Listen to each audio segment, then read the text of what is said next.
그러니까 정작 투기 수요를 억제하려고 했던 정책들이 가격은 더 올려놨고요. 그다음에 서민들은 점점 힘들어지고요.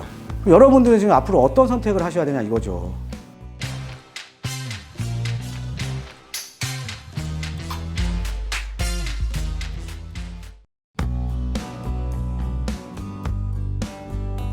예, 안녕하세요. 드림문화투자연구소 대표 정창래입니다. 자, 이번 시간에는요, 하반기 부동산 시장 전망을 좀 해볼까 합니다. 요즘 이제 뭐 언론도 그렇고 지금 뭐 이제 6월 1일 이후에 이제 가격이 내려갈 이제 뭐 주택 가격이 빠질 거밖에 안 남았다. 무슨 소리냐? 이렇게 공급이 없는데 가격이 올라갈 거다. 이렇게 많은 주장들이 있습니다. 그래서 이번 시간에는 좀 하반기 부동산 시장 좀 예상을 좀 해보려고 해요. 그래서 전망에 대한 얘기 좀 해드리도록 하겠습니다. 자, 먼저 이제 폭락을 주장하는 이제 근거들도 이제 한번 이제 논거들이 있어요. 논거들을 보면 상당히 논거가 많습니다. 이런 것들을 보면. 자, 일단은 집값 너무 올랐다라는 거죠. 너무 집이 올랐어요. 여러분들 지금 주변에 보시면 지금 뭐 부동산을 소유하고 계시거나 아니면 최근에 집 알아보신 분들 뭐 전세가도 마찬가지고요. 너무 많이 올랐죠. 그렇죠? 자, 데이터를 놓고 보면 지금 2017년 대비해서 2021년 4월 거의 4년 동안 평균 가격이 6억에서 지금 11억이 됐습니다. 엄청나게 올랐죠. 그죠? 예. 근데, 그러니까 지금 이 서울의 아파트 가격이 서울도 마찬가지고 수도권 지역도 지금 어마어마하게 올랐습니다. 최근에는 또 서울보다 지금 경기 인천 쪽이 더 많이 올랐잖아요. 그죠? 그러니까 주택 가격이 너무 많이 올랐다라는 거죠. 자, 이 주택 가격이 너무 많이 올랐는데 수요가 과연 계속적으로 따라 붙어줄 수가 있냐. 이런 내용이죠. 그래서 집값 상승에 대한 부담감. 너무 집값이 너무 많이 오른 거 아니냐. 올랐으니까 수요가 못 따라줄 거다. 이런 얘기들이 있습니다. 맞는 얘기죠. 맞는 얘기입니다.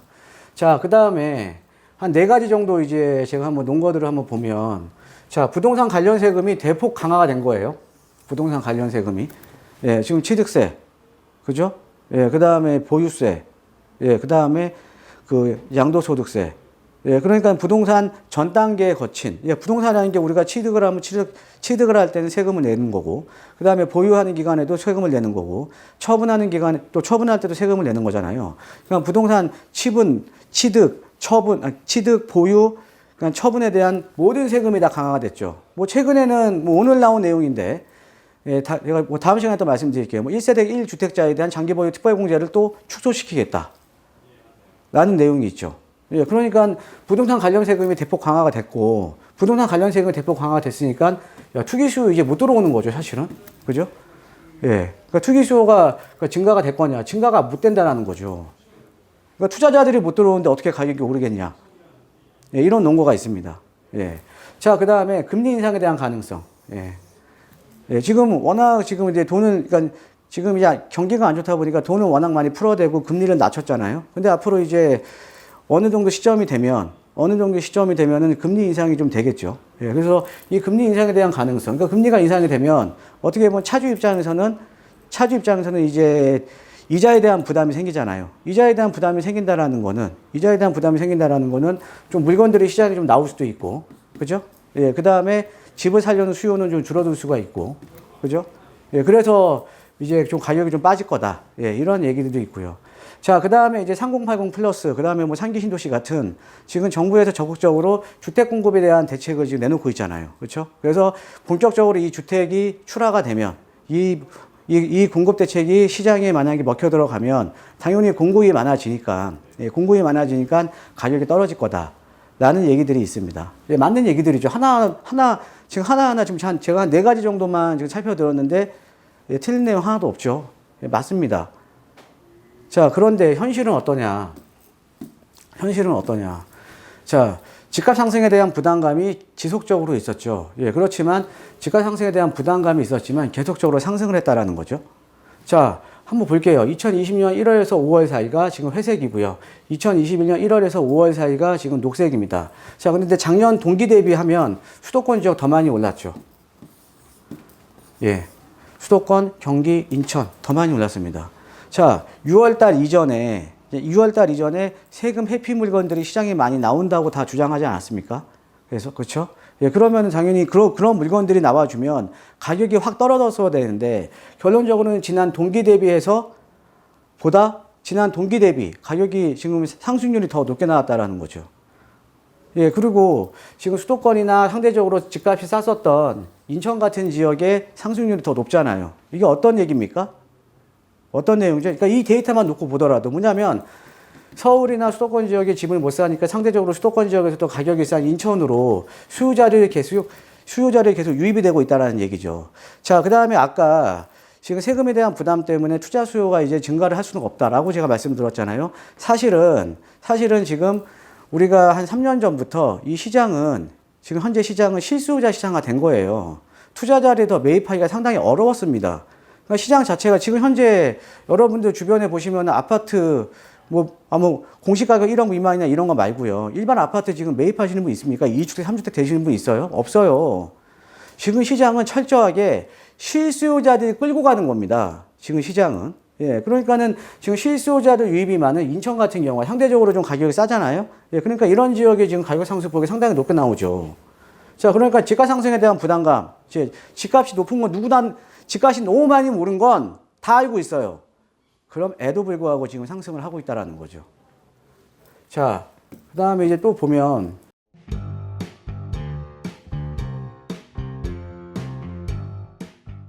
자, 매물 잠김 현상이 상당히 지금 심화가 되고 있죠. 자, 어떤 거냐.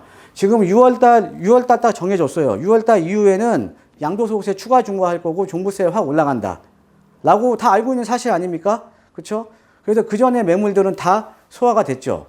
자, 그러면은 그게 지금 현재 지금 6월 달에 넘어간 지금 현재 시점에서는 물건들이 거래한 물건들이 없는 거예요. 자, 다주택자들 입장에서 이거는 최고 세율 82.5%입니다. 그러니까 75%, 그러니까 30% 중과니까 최고 세율 45%에 30%, 75%에 지방소득세 10% 하면 82.5%예요. 제가 여러분 아시겠지만 제가 상담을 많이 하잖아요. 그죠? 상담을 많이 저희 상담하는 분들을 보면 82.5% 내고 매도하실 분 한 분도 안 계십니다. 누가 매도하겠습니까? 82.5%. 그죠? 예, 10억 벌면은 8억 내야 되고. 그죠? 안 내놔요. 물건을 안 내놓는다라는 거죠. 그러니까는 이 매물 잠김 현상이 더욱더 심화되고 있다라는 거죠. 그러니까 뭐냐면 신규 공급도 좋은데 기존의 재고주택 시장에서 물량들이 나오게끔 이 테로로 열어줘야 되는데 테로마저 막아버린 거죠. 그죠? 예. 자, 그러면 이제 공급 부족. 이거는 제가 누차 말씀드리지 않았습니까? 공급 부족. 공급이 많은 게 아니다. 지금 3080이나 공공재개발, 공공주도, 이사대책 물건들이 언제 나올지 모른다. 그죠? 예, 그리고 지금 기존에 나왔던 내용 보면 지금 가천도 그렇고 지금 어느 한 군데 지금 되는 데가 없잖아요. 그죠? 예. 자, 서울의 아파트 입주 물량을 보면요. 작년까지 해서 4만 3천 가구, 약 한 4만 4천 가구 정점 찍었고요. 올해 반토막 납니다. 올해 반토막이고, 내년에 또 여기에 또 60%밖에 공급 안 되고요. 점점 좀 줄어드네요. 공급이 너무 없는 겁니다. 왜? 다 막아놨으니까. 재건축 못하게 막아놓고, 재개발도 못하게 막아놨었잖아요. 그죠? 그러니까는 공급이 부족한 거죠. 공급이 많아야 되는 거 아닙니까? 그러니까는 뭐냐면, 가격을 안정시키려면, 하향 안정화시키려면 시장에 있는 수요보다 공급이 많으면 되는 거 아닙니까? 충분한 양이 공급이 되면? 자, 그런데 계속 지금 정부에서 이런 말 하잖아요. 유동성. 예, 최근에 또 얘기로는 유동성. 시장에 돈이 너무 많이 풀렸다. 어쩔 수 없다. 그 다음에 또 임대사업자 얘기. 그 다음에 또 다주택자 얘기. 그죠? 그 다음에 이제 법인 투자자 얘기들. 예. 정작 필요한 건 공급인데요. 정작 필요한 건 공급인데. 그죠? 예. 자. 그 다음에 이제 규제가 이제 계속 지속을 하죠. 임대차 3법 강행되면서 제가 작년에 저희 채널 내에서 뭐라 그랬습니까? 전세가 폭등할 거다. 실제 그렇잖아요. 그죠? 자, 이 전세가 폭등하니까 작년 7월 달에 이제 임대차 3법이 통과가 되면서 지금 올해 또 전월세 신고제 들어가죠. 자, 그러면은 작년에 갱신 청구권 섰던 사람들이 내년에도 돌아오면 이 사람들은 못 쓰는 거잖아요. 자, 그러면 여러분들 아시잖아요. 시장이라는 거는 수요와 공급에 의해서 가격이 형성이 되는 건데 지금 같은 단지 내에서도 어떤 아파트는 10억에 거래가 되고 갱신하는 아파트는 5억에 갱신이 되고 또 임대사업자 물건은 또 싸게 공급이 되고 지금 이중 가격이 형성이 되는 거 아닙니까? 시장을 왜곡시키는 거잖아요. 그죠? 근데 철저하게 수요와 공급에 의해서 가격이 형성이 됐으면 되는데 시장이 어떻게 똑같은 물건을 두고 10억짜리가 있고 5억짜리가 있고 이게 말이 되는 겁니까? 안 되는 거잖아요. 그죠? 어떤 물건은 10억짜리고 어떤 물건은 5억짜리고 제가 그때 예전에 한번 말씀드렸을 거예요. 아, 이게 이러다가 전세금에도 권리금 붙겠어요, 지금. 그죠? 예. 그리고 또 어떻습니까? 임대인하고 임차인들은 안 나가겠다고 하고, 임대인은 좀 나가주라고 하고, 또 임대인 입장에서 임차인 내보내려면 또 뭐 줘야 돼요? 위로금 줘야 되는 거죠. 그러니까 지금 이게 규제가 규제가 지금 지속적으로 하고 임대차 3법 강의하고 또 이번에 임대차 신고제. 그럼 점점 전세가 없어지는 거죠. 그죠? 자, 우리가 전세라는 거는 사실은 주거비용이 있어서 월세보다는 전세가 주거비용이 낮잖아요. 내가 목돈만 있으면 그 전세로 살면서 내가 매매로 갈아탈 수 있는 발판이 될 수가 있는 거거든요. 그런데 점점 전세가 줄어들고 있는 거 아닙니까?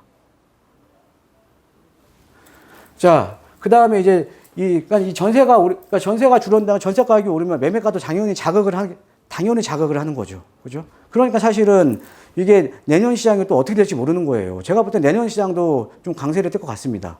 자, 거기에다가 재개발 규제 완화 이번에 나왔죠. 자, 공공 재개발, 공공 주도, 또 민간 재개발, 오세훈표.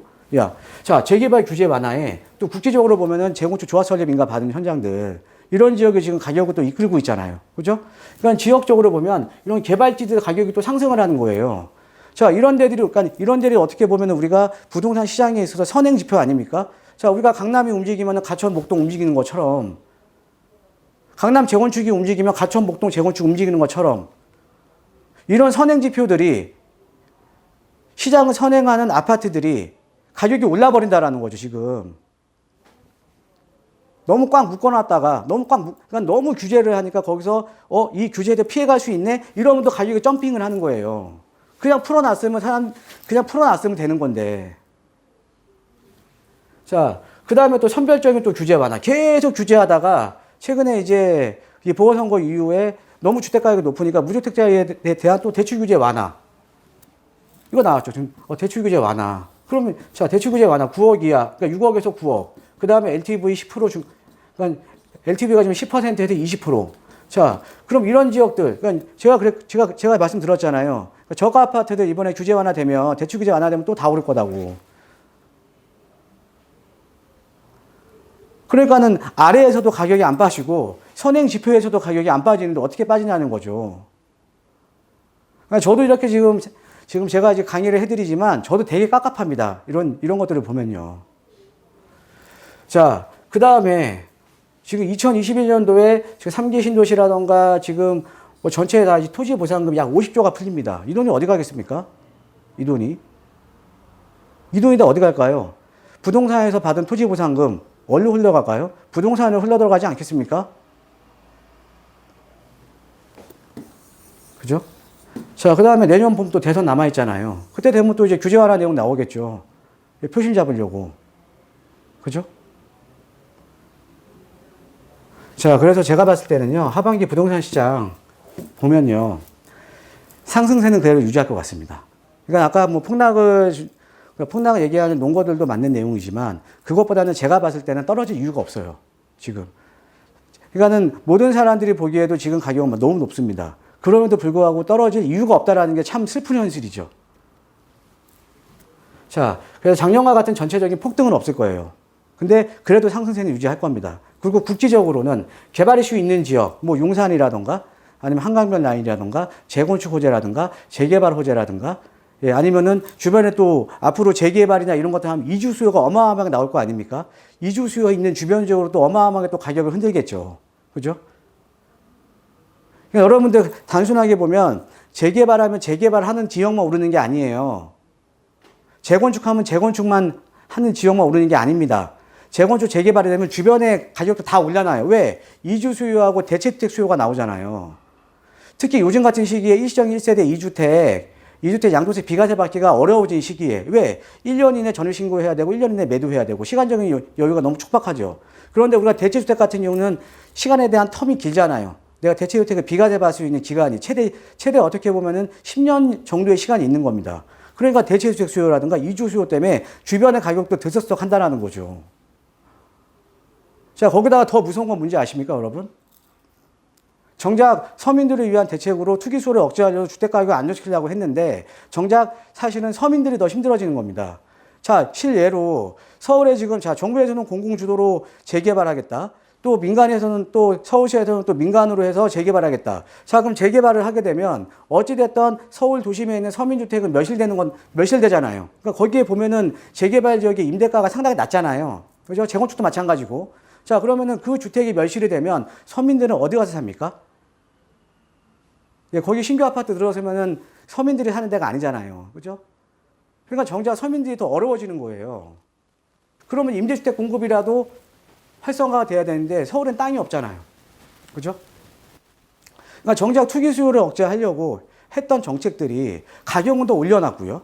그 다음에 서민들은 점점 힘들어지고요. 여러분들은 지금 앞으로 어떤 선택을 하셔야 되냐 이거죠. 지금 무주택자분들, 지금 주택이 없는 분들, 이분들은 지금 어떤 선택을 해야 되냐 이거죠. 여러분들 한번 잘 생각해 보시기 바랍니다. 자, 그럼 이번 시간에는요, 2021년 하반기 부동산 시장 전망에 대해서 말씀드렸습니다. 자, 오늘 하루도 좋은 하루 되시고요. 여러분 이제 궁금하신 내용이나 이런 것도 있으면 또 댓글로 또 달아주시고요.